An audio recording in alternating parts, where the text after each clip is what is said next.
zijn er weer. Zijn we weer? Top 5. Ik ben benieuwd. Ik bedoel, heb je weer net zo vals gespeeld als bij jouw eerste helft? Bij 5 wel. Of is dit een... Bij 5 wel. Oké, dus je hebt eigenlijk nu een top 13. 14 zelfs misschien nog. Ja, en dan heb ik nog speciale vermeldingen. Oh, oké.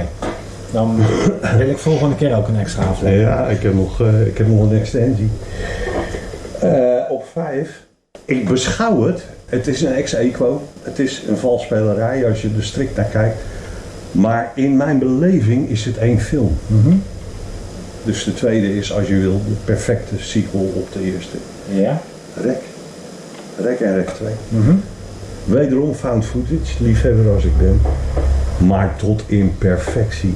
Ja. En er zijn weinig films waar ik zo stijf in de bank mee ben gedrukt. Als met Rek toen ik het de eerste keer zag. Alsof de Descent komt in de buurt. Dat is een special mention voor Neil Marshall. Maar die had ook die intensiteit. Maar Ik heb Rek wel gezien, maar dat is ook inmiddels al een tijd geleden. Ik heb hem niet meer zo paraat. Hij heeft bij mij wel minder indruk achtergelaten dan bij jou. Rek en Rek 2. Rek 3 en 4, dat kan je beter niet doen. Vind ik. Maar Rek en Rek 2. Dus puur dat huis in Barcelona. Mm-hmm. En de hele ontwikkeling van dat verhaal. Niet iedere vraag wordt daarin beantwoord. En op een of andere manier is het ook niet erg. Weet je wel, het is found footage, maar dan de Spaanse versie. Ja. Ik had eerder natuurlijk de Amerikaanse. Ik had eerder de Amerikaanse en dit is dan de Spaanse. In zijn ultieme vorm. In wat het moet zijn. In wat het wil zijn en wat het moet zijn. Ik weet nog wel dat ik er inderdaad toen best wel met plezier naar heb zitten kijken. Again, ik heb hem niet meer zo paraat dat ik hem even voor tot achter kan vertellen, maar ja, zeker. Ik bedoel, ik ben altijd een beetje huiverig voor Angela Vidal, verslaggeefster, dus dat hele cameravraagstuk, dat is de organische Ik ben altijd een beetje huiverig voor Europese films, omdat het vaak een heel erg hoog VPRO-gehalte heeft, zeg maar. Ja, maar dat is met Rek niet. Maar dat horror is sowieso niet dus VPRO. ik ga er altijd al een beetje voorzichtig in. Maar bij deze viel dat alles mee. Ja, ik vind het geweldig. Op 4, dat is een beetje een pet peeve van mij, Sicario. Taylor Sheridan, waar je, zoals je weet, waar ik een groot fan van ben als scenarist. Mm-hmm. Villeneuve, voordat hij Blade 9400. Ik vind dat zo verbazingwekkend, hè, dat zo'n regisseur dan zoiets kan neerzetten en dan vervolgens zijn hele talent vergooit. Ik ben ook heel huiverig voor wat hij met June gaat doen, maar dat terzijde, Sicario. Emily Blunt zit daar ook in, hè, als ik me niet vergis. Ja, en ben ik ook wel een beetje fan van. Benicio del Toro. Ja. Ook een van de grote anti-helden van het acteursgenre. Hoe heet die bad guy in Infinity War en zo? Brolin. In een hele gave rol. Ja. En het is een goed verhaal. Het is spannend. Die hele character arc van de hoofdpersoon, Emily Blunt, die een FBI-agent speelt. Is 2 ook de moeite waard? Die heb ik niet gezien. Ja, maar het is meer een actiefilm. Dus die diepte die Sicario heeft, het is een wat oppervlakkige film. Okay. Ik vind, het is wel een goede film. Alleen, de eerste is zo goed, dat in het verlengde daarvan het eigenlijk niet helemaal eerlijk is om die tweede te beoordelen, als je begrijpt wat ik bedoel. Terwijl als je daar probeert los van te komen, het best een goede film is. Alleen meer, zeg maar, op Jason Bourne niveau. Ja, precies. Ook niks mis mee natuurlijk. Nee, akkoord, maar goed. Maar op dat niveau is Sicario 2... Geen top 10, zeg maar. Nee. Maar op dat niveau is Sicario een goede film. Ja. Sicario 2. Ja. Maar die eerste gaat veel verder. Die gaat veel dieper. En ik vind het fantastisch. Del Toro, die speelt ook een hele interessante, stille rol. Maar goed, stil en Taylor Sheridan, dat... Ja, Sheridan is ook wel een van de kunst van het weglaten, dat waardeer ik wel in hem. Hij hij trapt niet in de valkuilen van alles tegelijk overal willen doen, zeg maar. Ja, ik weet niet, heb je die serie? Waar zo'n film zich eigenlijk ook wel een beetje voor zou kunnen lenen. In de handen van een mindere... Heb je Yellowstone wel eens gezien? Nee, niet gezien. Je zei het, maar ik ben er nog niet gekomen. Het is ook voor persoonlijke smaak. Ja, absoluut. Ik vind het geweldig wat hij doet. Wind River, wel eens gezien? Ja, die heb ik wel gezien. Wat vond je daarvan? Hetzelfde verhaal. Zou ik niet ver af liggen hoor, van mijn top 10. Nee. Wind River. Ik vind Sheridan, die is, wat ik al zei, heel goed in de kunst van het weglaten. Hij is niet bang om de boel even stil te laten vallen. Zeg maar. Ik heb daar zijn interview over gelezen. Hij is wars van expositie. Ja, dat is inderdaad een goede formulering. Hij wil de film het verhaal laten vertellen. Ja, show don't als tell. Beeldend media. Show don't tell. En zijn er, again, het is een hele makkelijke valkuil om in te trappen. Om inderdaad mensen te gaan overloaden met heel veel informatie. En van die niks zeggende dialogen die eigenlijk niet zo heel goed. Nou ja, of het verhaal vertellen. Ja. In plaats van dat het zich organisch binnen... Het is een beetje onderschatten van je kijker of zo, op die manier. Ja, het wordt inmiddels, het is een zichzelf bevredigend iets geworden. Hè? Want in Amerika, wat natuurlijk de grootste markt is, want wij kunnen het erover hebben, maar dat zegt natuurlijk niks. In Amerika bepaalt de kijker wat er gebeurt. En die is dat inmiddels ook gaan verwachten en volgen.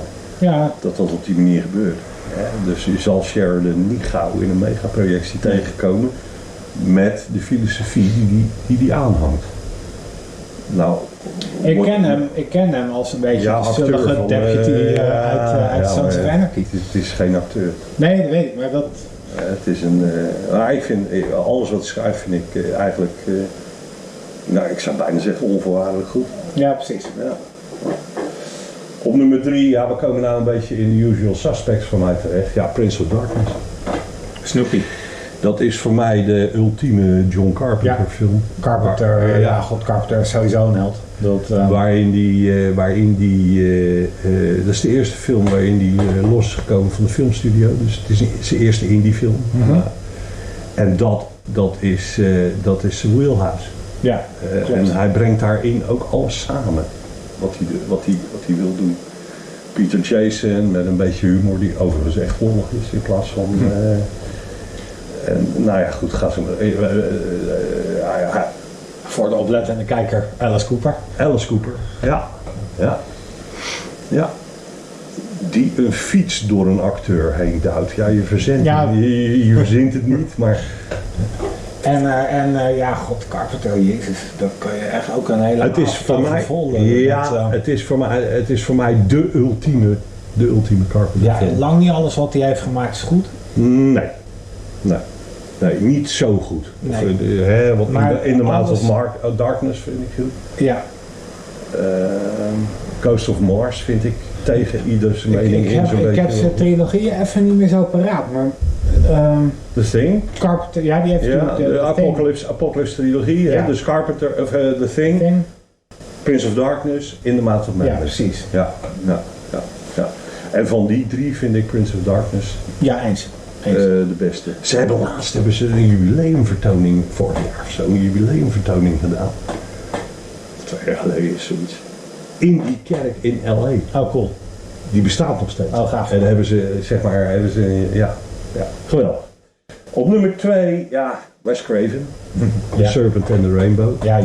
Ja. Bill Pullman. In een toch vrij onverwachte rol. Ja, en voor mij de ultieme zombiefilm. Mm-hmm. Ja. Het is natuurlijk wat meer de mystieke kant van het hele verhaal. Hè? Het is geen hele voodoo. Maar daar komt de zombie. Daar komt het natuurlijk ook vandaan. Hè? En, ga dat maar eens uitleggen aan alle Walking Dead fanaten. Maar... Alsjeblieft. Vierde muur, alsjeblieft. Anders moet ik straks dat beeldje erin monteren. Nee, dat is niks. Ik kan het even zo doen. Stukken beter. En op nummer 1, Jacob's Ladder. Ja, Jacob's Ladder. De oude. De oorspronkelijke. Ja. Ik weet dat jij er al heel lang fan van bent. Ik vond hem ook goed. Geen top 10 van mij, maar... Nou ja, in Jacob's Ladder komt... Hij is een beetje onheimisch ook, hè? Ja, in Jacob's Ladder komt natuurlijk, als ik even in jouw wheelhouse ga zitten, komt Lynch een beetje samen met die parallele verhaallijnen. Er zit een horrorkant aan, waar ik nou helemaal gevoelig voor ben. Het is een fantastisch drama. Tim Robbins die speelt dat geweldig en die hele ontwikkeling van dat karakter. Het is een plot twist waar Night Shyamalan jaloers op kan zijn. Ik vind het van Shyamalan. Nou, maar goed, hè? Nee, het stomme is Jacob's Ladder. Ik snap jou heel goed, want die film doet namelijk eigenlijk alles goed. En toch doet hij het net ja, niet maar dat voor, kan. zeg Maar dat kan.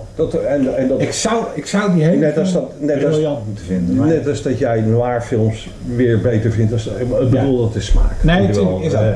Het is bij mij precies allemaal goed. Het is psychologische horror. Er zit een Hitchcockiaanse kant aan die film. Nou ja, goed. Maar wat me vooral nog bij staat is inderdaad die acteerprestatie van die Tim Robbins. Die Descent into Madness, zeg maar. Ja, fantastisch. Ja. Het is ook een film... Je voelt het met hem mee, zeg maar. Het is ook een film die ik menigmaal gezien heb. Nou vind ik Tim Robbins sowieso wel een redelijk onderschatte acteur, hoor. Maar dat is wel zijn dingetje. Maar goed, dat is mijn top 10. Dus hij is maar je had eervolle vermeldingen.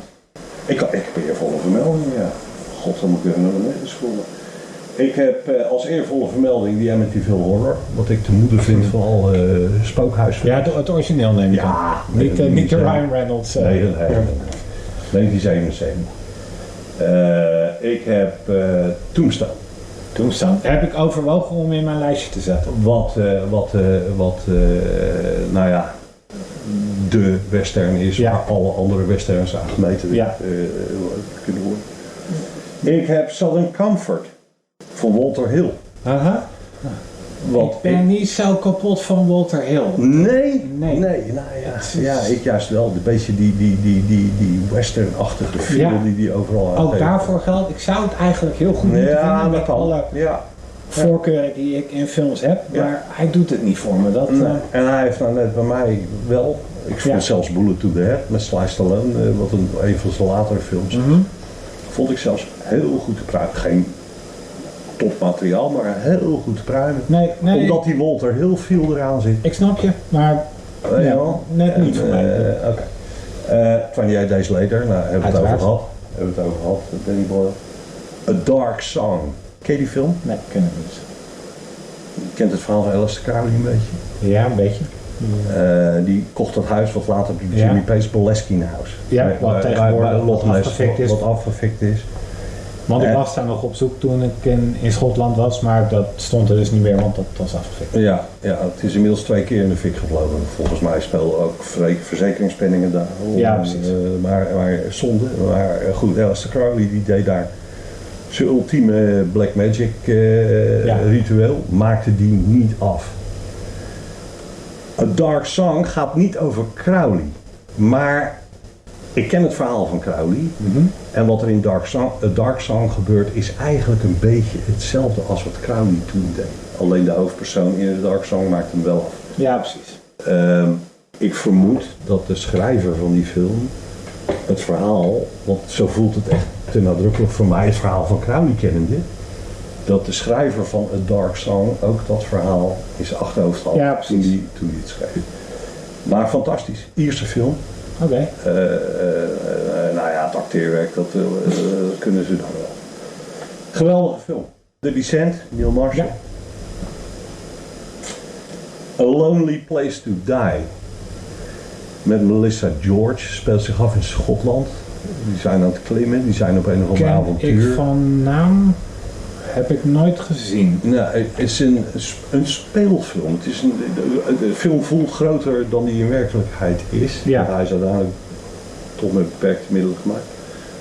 Maar ze zijn daar aan het hiken en aan het klimmen en aan het doen. Zo'n groep mensen, waaronder Melissa George, die een beetje van de kaart afgevallen is volgens mij qua acteerwerk, want ik zie er nooit meer. Nee. En die vinden een Kroatisch meisje gegijzeld. Ergens in een bunker of een ondergronds ding.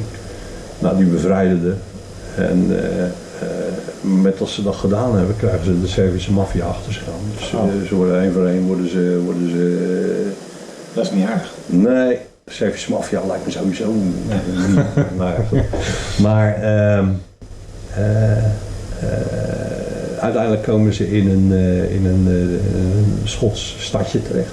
Waar net op dat moment een soort carnavalsfeest aan de gang is. Nou ja, fijn. Dus het wordt een soort kat en muis met die Servische maffia. Ja, precies.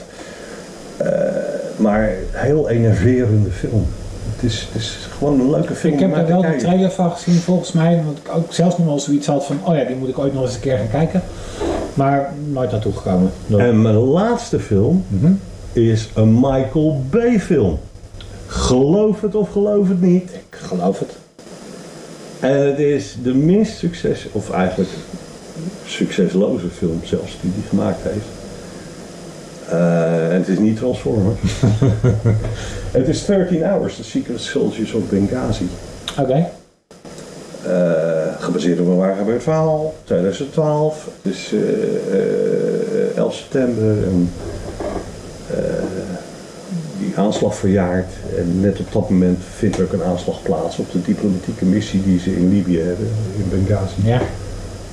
En het verloop daarvan. En het is, ik bedoel, een rete goed verhaal gewoon om naar te kijken. En ja, Michael Bay.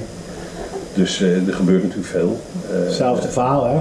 Michael Bay kan echt wel, hè? Alleen, En dat laat hij zien in die film, vind ik. alleen zodra je hem een bak met geld geeft, dan gaat het mis. Dit moest hij zelf doen.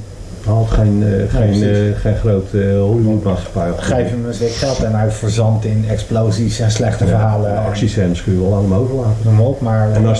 En zijn verhaal is eigenlijk een hervertelling van wat min of meer in werkelijkheid gebeurt met hier en daar. Wat dramatische aanzetting, maar hij hoeft het niet uit zijn duim te zijn. Het plot ligt er al. Want het is echt gebeurd. Ja. En daar is hij redelijk dichtbij gebleven, want ik heb me ook verdiept in het achterliggende verhaal, hoe dat precies is gegaan. Chris Stevens, die ambassadeur, die komt om het leven bij die aanslag enzovoort. Dat wordt er allemaal netjes in verwerkt. Gewoon enerverend. Nou, John Krasinski speelt er een hoofdrol in. Ja. Er zitten ook nog een paar bekende acteurs in, want ik kan nou zo gaaf voor niet. Het wordt goed geacteerd. Het is voelt heel au naturel aan allemaal wat erin gebeurt. Dus dat is ook een aanbeveling voor me. Ook al is Michael Bay. Ja, Foute man voor een mooi lijstje toch? voor de fijnproevers. Dus, dat was er weer wat mij betreft. Volgende keer weer? Volgende keer weer. Gaan we kijken wat we doen. We hebben nou al top 10 schat. Ja? Geen knopjes eruit. Geen knopjes eruit. Zie je man. Joe.